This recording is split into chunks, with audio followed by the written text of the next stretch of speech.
ಕನ್ನಡ ತಂತ್ರಾಂಶ ಇದು ತಂತ್ರಜ್ಞಾನದ ವಿಶ್ವಕೋಶ.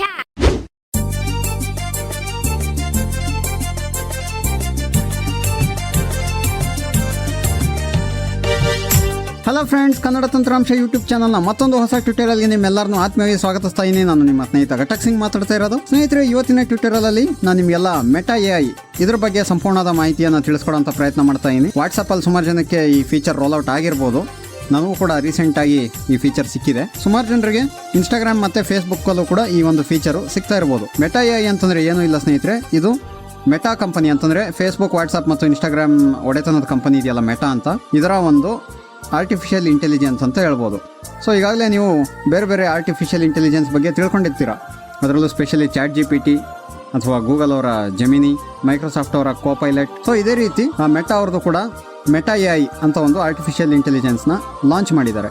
ಸೊ ಇದ್ರ ಮೂಲಕ ಕೂಡ ನಾವು ಆರ್ಟಿಫಿಷಿಯಲ್ ಇಂಟೆಲಿಜೆನ್ಸ್ ಮೂಲಕ ಏನೇನು ಕೆಲಸವನ್ನು ಮಾಡಿಸ್ಬೋದು, ಇಮೇಜ್ ಜನ್ರೇಟ್ ಮಾಡಿಸೋದಾಗಿರ್ಬೋದು, ಎಸ್ಸೆ ಬರೆಯೋಂಥದ್ದಾಗಿರ್ಬೋದು, ಇಮೇಲ್ ಬರೆಯೋಂಥದ್ದಾಗಿರ್ಬೋದು, ಅಥವಾ ಯಾವುದೇ ಒಂದು ಮಾಹಿತಿಯನ್ನು ಪಡ್ಕೊಳ್ಳೋದಕ್ಕಾಗಿ ಯೂಸ್ ಮಾಡ್ಬೋದು. ಹಾಗಾದರೆ ನೋಡೋಣ ಬನ್ನಿ ಫ್ರೆಂಡ್ಸ್, ಈ ವಾಟ್ಸಪ್ಪಲ್ಲಿ ಮೆಟಾ AIನ ಯೂಸ್ ಮಾಡೋದು ಹೆಂಗೆ, ಇದ್ರ ಮೂಲಕ ನಾವು ಏನೇನು ಮಾಡಿಸ್ಬೋದು, ಈ ಎಲ್ಲವನ್ನು ಶಾರ್ಟಾಗಿ ತಿಳ್ಕೊಳ್ಳೋಂಥ ಪ್ರಯತ್ನ ಮಾಡೋಣ.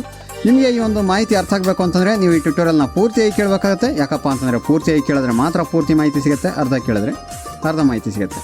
ಹಾಗಾದರೆ ಬನ್ನಿ ಸ್ನೇಹಿತರೆ, ಶುರು ಮಾಡೋಣ.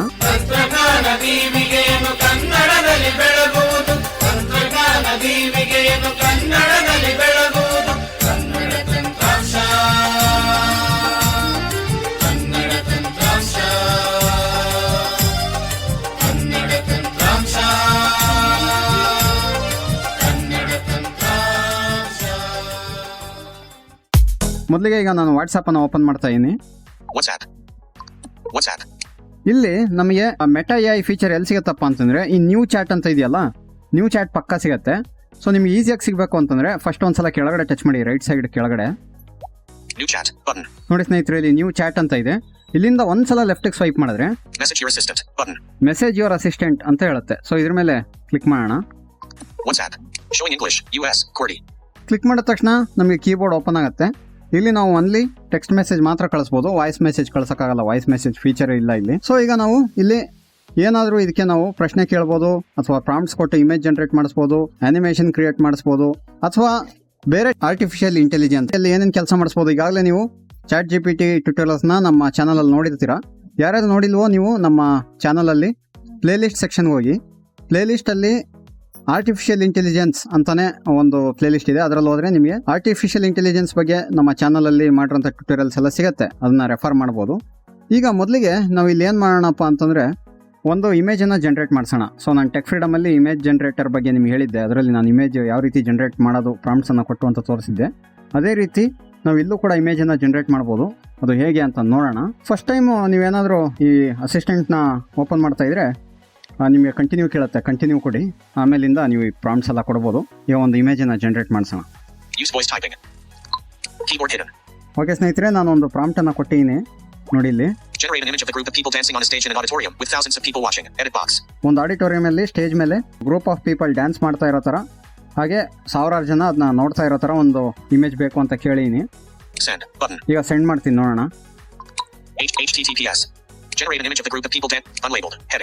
ಸೊ ಅದು ಮೆಟಾ AI ಒಂದು ಸ್ವಲ್ಪ ಹೊತ್ತು ಟೈಮ್ ತಗೊಳುತ್ತೆ. ಟೈಮ್ ತಗೊಂಡಾದ್ಮೇಲೆ ನಮಗೆ ಆನ್ಸರ್ ಕೊಡುತ್ತೆ. ಓಕೆ, 196 KB ಒಂದು ಫೋಟೋ ಬಂದಿದೆ. ಓಕೆ, ಇದನ್ನ ಡೌನ್ಲೋಡ್ ಮಾಡೋಣ. ಈಗ ಡೌನ್ಲೋಡ್ ಮಾಡಿ ಇದನ್ನ ಶೇರ್ ಮಾಡೋಣ. BeMyAIಗೆ ಶೇರ್ ಮಾಡಿ ಓದ್ಸೋಣ. ಇಮೇಜ್ ಡಿಸ್ಕ್ರಿಪ್ಷನ್ ಅನ್ನ ಪಡ್ಕೊಳ್ಳೋಣ. ಅದರಿಂದ ನಮ್ಗೆ ಒಂದು ಐಡಿಯಾ ಬರುತ್ತೆ ಕರೆಕ್ಟಾಗಿ ನಾವು ಕೇಳಿರೋ ಥರ ಫೋಟೋ ಬಂದಿದೆಯಾ ಇಲ್ವಾ ಅಂತ.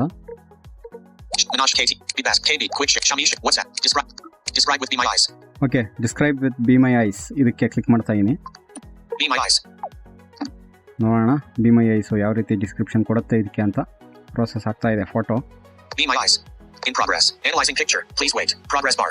Please wait. BeMyAI is writing a message. Be my eye. The image shows a group of 6 Malay dancers performing on stage. They are all dressed in black pants and black shirts, with some wearing sparkly jackets in silver or black. The dancers are in movement, with their arms extended and legs bent, giving a sense of dynamic motion. The background reveals a large audience seated in a theater, with spotlights shining down on the performers, creating a lively and energetic atmosphere. Ask more. Okay ಸ್ನೇಹಿತರೆ, ನೋಡಿ ಕರೆಕ್ಟಾಗಿ ನಾವು ಕೇಳಿದಂಥ ಒಂದು image generate ಆಗಿದೆ. ಒಂದು 5 ರಿಂದ 6 ಜನ stage ಮೇಲೆ ಡ್ಯಾನ್ಸ್ ಮಾಡ್ತಾ ಇರೋ ರೀತಿಯಲ್ಲಿ ಅದು ಎಲ್ಲ ಪುರುಷ ಡ್ಯಾನ್ಸರ್ಗಳ ಒಂದು ಫೋಟೋನ ಕೊಟ್ಟಿದೆ. ಸೊ ನಾವು ಫೀಮೇಲ್ ಬೇಕು ಅಂತಂದಿದ್ರೆ ಫೀಮೇಲ್ ಡ್ಯಾನ್ಸರ್ಸ್ ಡ್ಯಾನ್ಸ್ ಮಾಡ್ತಾ ಇರೋ ಥರ ಕೊಡ್ತಾ ಇತ್ತು ಅನ್ಸುತ್ತೆ. ಎನಿವೆ, ಇದರ ಒಂದು ಐಡಿಯಾ ಬಂದಿರುತ್ತೆ ನಿಮಗೆ ಯಾವ ರೀತಿ ಇಮೇಜ್ ಜನರೇಟ್ ಮಾಡೋದು ಅಂತ. Are you sure you want to end this chat? Yes button. Yes ಕೊಡೋಣ. Great experience. Please let us know how I experienced problems, but I had a good chat. But what's that? Be my ಸಾರಿಗೆ ಒಂದು positive feedback ಅನ್ನು ಕೂಡ ಕೊಟ್ಟಿದ್ದೀವಿ. ಈಗ Home reply window WhatsApp. ಬೇರೆ ನಾನು email ಯಾವ ರೀತಿ ಬರೆಯೋದು, ಎಸ್ಸೆ ಯಾವ ರೀತಿ ಬರೆಯೋದು ಅದನ್ನೆಲ್ಲ ನಾನು ತೋರ್ಸಕ್ಕೆ ಹೋಗಲ್ಲ. Reply. ಯಾಕೆಂದರೆ ಅದೆಲ್ಲ ಕಾಮನ್ ಆಗಿ ಎಲ್ಲ AI ಮಾಡುತ್ತೆ. ಹಾಗೆ ಇದ್ರ ಬಗ್ಗೆ ಈಗಾಗಲೇ ವೀಡಿಯೋಸ್ ಇರೋದ್ರಿಂದ ಅದನ್ನೆಲ್ಲ ನೀವು ಇದರಲ್ಲೂ ಮಾಡ್ಬೋದು. ನಾನು ಈಗ ಏನು ತೋರಿಸ್ತೀನಿ ಅಂದರೆ ನಿಮಗೆ ಕನ್ನಡದಲ್ಲೂ ಕೂಡ ಇದು ರೆಸ್ಪಾಂಡ್ ಮಾಡುತ್ತೆ. ಆದರೆ ಒಂದು ಸಮಸ್ಯೆ ಇದೆ, ಏನಂದರೆ ಇನ್ನೂ ಫುಲ್ ಫ್ಲೆಡ್ಜ್ಡ್ ಆಗಿ ಕನ್ನಡವನ್ನು ಇದಕ್ಕೆ ಇಂಟಿಗ್ರೇಟ್ ಮಾಡಿಲ್ಲ. ಹಾಗಾಗಿ ನೀವು ಕನ್ನಡದಲ್ಲಿ ಏನೇ ಪ್ರಶ್ನೆ ಕೇಳಿದ್ರು ಕೂಡ ತಕ್ಷಣ ಉತ್ತರ ಏನೋ ಕೊಡುತ್ತೆ, ಆದರೆ ಅದು ತಕ್ಷಣ ಹೋಗ್ಬಿಡುತ್ತೆ. Still I am not able to understand Kannada ಈ ರೀತಿ ಅನ್ನೋ ಒಂದು ಎರರ್ ಬರುತ್ತೆ. ಆದರೂ ಆನ್ಸರ್ ಅಂತೂ ಬರುತ್ತೆ. ಒಂದ್ಸಲ ತೋರಿಸ್ತೀನಿ ನೋಡಿ ನಿಮಗೆ. Back button. WhatsApp. Message. Edit box. ಈಗ ಇಲ್ಲಿ ಕನ್ನಡದಲ್ಲಿ ಏನೋ ಒಂದು ಕೇಳೋಣ. Showing English. US. QWERTY. Next language. Face with tears of joy. Showing. Kannada Bharat Kannada. Use voice typing. Keyboard hidden. Okay, ಇಲ್ಲೊಂದು ಪ್ರಶ್ನೆ ಕೇಳೀನಿ. ಕರ್ನಾಟಕದ ರಾಜಧಾನಿ ಯಾವುದು? Period. Edit box. ಕರ್ನಾಟಕದ ರಾಜಧಾನಿ ಯಾವುದು ಅಂತ ಕೇಳೀನಿ. Send button. ನೋಡಿ ಉತ್ತರ ಬರುತ್ತೆ ಅಲ್ಲಿ. India's Olympic quarterfinal match deep. Unlabeled. Heading. Emoji. Button. Bengaluru ಕರ್ನಾಟಕದ ರಾಜಧಾನಿಯಾಗಿದೆ. ಇದು ಕರ್ನಾಟಕದ ಅತಿದೊಡ್ಡ ನಗರವಾಗಿದೆ ಮತ್ತು ಭಾರತದ 3ನೇ ಅತಿದೊಡ್ಡ ನಗರವಾಗಿದೆ. ಬೆಂಗಳೂರು ತನ್ನ ಸಂಸ್ಕೃತಿ, ಶಿಕ್ಷಣ ಮತ್ತು ತಂತ್ರಜ್ಞಾನಕ್ಕೆ ಹೆಸರುವಾಸಿಯಾಗಿದೆ. ಬೆಂಗಳೂರು ನಗರವು ಕರ್ನಾಟಕದ ನಡುವಿನಲ್ಲಿದೆ ಮತ್ತು ಅದರ ಹೆಸರು ಬೆಂಗಳೂರು ಎಂಬುದು ಬೆಂಗಳ ಮತ್ತು ಊರು ಎಂಬ 2 ಕನ್ನಡ ಪದಗಳಿಂದ ಬಂದಿದೆ. ಅಂದರೆ ಬೆಂಗಳದ ಊರು ಅಥವಾ ಬೆಂಗಳದ ನಗರ. ಬೆಂಗಳೂರು ನಗರವು ಐತಿಹಾಸಿಕವಾಗಿ ಗಂಗ ರಾಜವಂಶದ ಆಡಳಿತದಲ್ಲಿತ್ತು ಮತ್ತು ನಂತರ ವಿಜಯನಗರ ಸಾಮ್ರಾಜ್ಯದ ಭಾಗವಾಯಿತು. ಬೆಂಗಳೂರು ನಗರವು ತನ್ನ ಉದ್ಯಾನವನಗಳಿಗೆ, ಸಾಂಸ್ಕೃತಿಕ Feedback positive. I don't understand Kannada yet, but I'm working on. Message. Edit box. ನೋಡಿ ಸ್ನೇಹಿತರೆ, ಇಷ್ಟೆಲ್ಲ ಓದಾದ್ಮೇಲೆ ಏನು ಹೇಳ್ತಾ ಇದೆ? I don't understand Kannada yet, but I'm working on it. I will send you a message when we can talk in Kannada. 7:38 p.m. ನೋಡಿ ಈ ಥರ ಬಂದ್ಬಿಡುತ್ತೆ. ಸೊ ಫಸ್ಟ್ ಕ್ಲೀನಾಗಿ ಉತ್ತರ ಬರುತ್ತೆ, ಆಮೇಲೆ ಈ ಥರ ಹೇಳುತ್ತದು. ಅಂದರೆ ಇದರಲ್ಲಿ ಏನೋ ಬಗ್ಗಿರ್ಬೋದು ಅಂತ ಅನ್ಸುತ್ತೆ. ಮುಂದಿನ ದಿನಗಳಲ್ಲಿ ಇದನ್ನ ಫಿಕ್ಸ್ ಮಾಡ್ಬೋದು. Feedback negative button. Feedback positive button. So WhatsApp ನಿಮಗೆ ಆನ್ಸರ್ಸ್ ಕೊಟ್ಟಾದ್ಮೇಲೆ ಇಲ್ಲಿ ನಿಮಗೆ ಫೀಡ್ಬ್ಯಾಕ್ ಕೇಳುತ್ತೆ, ಪಾಸಿಟಿವ್ ಆಗಿತ್ತಾ ಅಥವಾ ನೆಗೆಟಿವ್ ಆಗಿತ್ತಾ ಅಂತ. ನೀವು ನಿಮ್ಮ ಎಕ್ಸ್ಪೀರಿಯನ್ಸ್ನ ಇಲ್ಲಿ ಕ್ಲಿಕ್ ಮಾಡ್ಬೋದು. ಪಾಸಿಟಿವ್ ಆದರೆ ಪಾಸಿಟಿವ್, ನೆಗೆಟಿವ್ ಆದರೆ ನೆಗೆಟಿವ್. ಸೊ ನೀವು ಹುಡುಕ್ತಾ ಇರೋಂಥ ಆನ್ಸರ್ ಸರಿಯಾಗಿ ಬಂದಿಲ್ಲ ಅಂದರೆ ನೀವು ನೆಗೆಟಿವ್ ಕೊಡ್ಬೋದು. ಅದ್ರ ಮೇಲೆ ಅವರು ಇಂಪ್ರೂವ್ ಮಾಡ್ತಾ ಹೋಗ್ತಾರೆ. ಸೊ ಇದೇ ರೀತಿ ನೀವು ಬೇರೆ ಎಲ್ಲ ಕೆಲಸಗಳನ್ನು ಮಾಡಿಸ್ಬೋದು. ಸೊ ಒಂದೊಂದೇ ತೋರಿಸ್ತಾ ಹೋದರೆ ಟೈಮ್ ಆಗುತ್ತೆ. ತೋರಿಸೋ ಅವಶ್ಯಕತೆಯೂ ಇಲ್ಲ ಅಂತ ಅಂದ್ಕೊಂಡಿದ್ದೀನಿ. ನೀವು ಯಾವುದೇ ಪ್ರಶ್ನೆ ಕೇಳ್ಬೋದು. ಗೂಗಲಲ್ಲಿ ಏನು ಸರ್ಚ್ ಮಾಡ್ತೀರಾ ಅದೇ ರೀತಿ ಇಲ್ಲೂ ಕೂಡ ಸರ್ಚ್ ಮಾಡ್ಬೋದು. ಲೇಟೆಸ್ಟ್ ನ್ಯೂಸ್ ಕೇಳ್ಬೋದು, ಜೋಕ್ಸ್ ಕೇಳ್ಬೋದು, ಅಥವಾ ಯಾವುದೇ ಪ್ರಶ್ನೆಗೆ ನಿಮಗೆ ಉತ್ತರ ಗೊತ್ತಿಲ್ಲ ಅಂತಂದರೆ ಇಲ್ಲಿ ಕೇಳ್ಬೋದು. ಓಕೆ, ಸೊ ಈಗ ಫೈನಲ್ ಆಗಿ ಒಂದು ಪ್ರಶ್ನೆಯನ್ನು ಕೇಳೋ ಮೂಲಕ ನಾನು ಈ ಟ್ಯುಟೋರಿಯಲ್ನ ಮುಗಿಸ್ತೀನಿ. ಒಲಿಂಪಿಕ್ಸ್ ನಡೀತಾ ಇರೋದ್ರಿಂದ ಹಾಕಿದು ಇಂಡಿಯಾ ಮ್ಯಾಚ್ ಯಾವಾಗಿದೆ ಅಂತ ನನಗೆ ಗೊತ್ತಿಲ್ಲ. ಸೊ ಇಂಡಿಯಾ ತುಂಬಾ ಅದ್ಭುತವಾಗಿ ಪರ್ಫಾರ್ಮ್ ಮಾಡಿ ಆಸ್ಟ್ರೇಲಿಯಾನೂ ಕೂಡ ಸೋಲಿಸಿ ಈಗ ಕ್ವಾರ್ಟರ್ ಫೈನಲ್ ಹೋಗಿದ್ದಾರೆ. ಸೊ ಇಂಡಿಯಾದು ಕ್ವಾರ್ಟರ್ ಫೈನಲ್ ಮ್ಯಾಚ್ ಯಾವಾಗಿದೆ ಅಂತ ಕೇಳೋಣ. Message. Showing. ಮುಂದಿನ ಭಾಷೆ ಇಂಗ್ಲೀಷಲ್ಲೇ ಕೇಳ್ತೀನಿ. Face with ಧ್ವನಿ ಟೈಪಿಂಗ್ ಅನ್ನು ಬಳಸಿ. notification available. Keyboard hidden. When is India's quarterfinal hockey match in Olympics? Edit box. Type ಮಾಡಿ ಸೆಂಡ್ ಮಾಡೋಣ. ಈಗ Send. 7:33 p.m. ನೋಡೋಣ ಏನು ಡೀಟೇಲ್ಸ್ ಬರುತ್ತೆ ಅಂತ. ಓಕೆ, ರಿಪ್ಲೈ ಮಾಡಿದೆ. ನೋಡಿ ಅದು ಟಕ್ ಟಕ್ ಅಂತ ಸೌಂಡ್ ಬರ್ತಾ ಇರುತ್ತಲ್ಲ, ಅವಾಗೆಲ್ಲ ಅದು ಟೈಪಿಂಗ್ ಮಾಡ್ತಾ ಇರುತ್ತೆ. ಕರ್ನಾಟಕದ ರಾಜಧಾನಿ ಯಾವುದು? I don't understand Kannada yet. When is India's quarterfinal hockey match in the Olympics? Date and time. India's quarterfinal hockey match in the Olympics is scheduled for Sunday, August 4th at 1:30 p.m. Irish Summer Time. Superscript 123. Dot. Opponent. India will face Great Britain in the quarterfinal match. Superscript 123. Dot. Venue. The match will take place at the Edu Manwar Stadium in Kollam 2. Previous encounter. India and Great Britain previously faced each other in the quarterfinals at Tokyo 2020, where India emerged victorious with a score of 3-1-2. India's quarterfinal hockey match in Olympics 7:40 p.m. ನೋಡಿ ಸ್ನೇಹಿತರೆ, ಅದು ಎಲ್ಲ information ಕೊಟ್ಟಿದೆ. ಹಾಕಿ match ಭಾನುವಾರ August 4ನೇ ತಾರೀಕು 1:15 great Britain ಮೇಲಿದೆ. ಹಾಗೆ ಯಾವ ಸ್ಟೇಡಿಯಂ ಮೇಲಿದೆ ಅಂತಲೂ ಹೇಳ್ತಾ ಇದೆ. ಆಮೇಲೆ 2020 ಟೋಕಿಯೋ ಒಲಿಂಪಿಕ್ಸಲ್ಲಿ ಗ್ರೇಟ್ ಬ್ರಿಟನ್ನ ನಾವು ಬ್ರಾನ್ಸ್ ಮೆಡಲ್ ಮ್ಯಾಚಲ್ಲಿ ಸೋಲಿಸಿದ್ವಿ ಅಂತ ಇದೆಲ್ಲ ಮಾಹಿತಿ ಕೊಡ್ತಾ ಇದೆ. 1. Information from https 2/Grasino 2. India versus Great Britain hockey. Paris 2024 Olympics quarterfinals 3. Olympics.com. Answer 3. Collab. ಕರ್ನಾಟಕದ ರಾಜ 3. Olympics 2024 hockey quarterfinal. Who will India face and when 3. Michael www.michael.com. So ಅದು ಯಾವ್ಯಾವ ಸೋರ್ಸಿಂದ ಇನ್ಫಾರ್ಮೇಷನ್ ಕೊಟ್ಟಿದೆ ಅಂತ ಕೂಡ ಅದೆಲ್ಲ ಲಿಂಕ್ಸ್ ಕೂಡ ಇಲ್ಲಿ ಕೊಡುತ್ತೆ. mykhel.com, ಆಮೇಲೆ ಅದು ಯಾವ್ದಾವ್ದು news paper link. 4. Paris Olympics. Men's hockey quarterfinals decided 3 period times of India times to find indiatimes.com.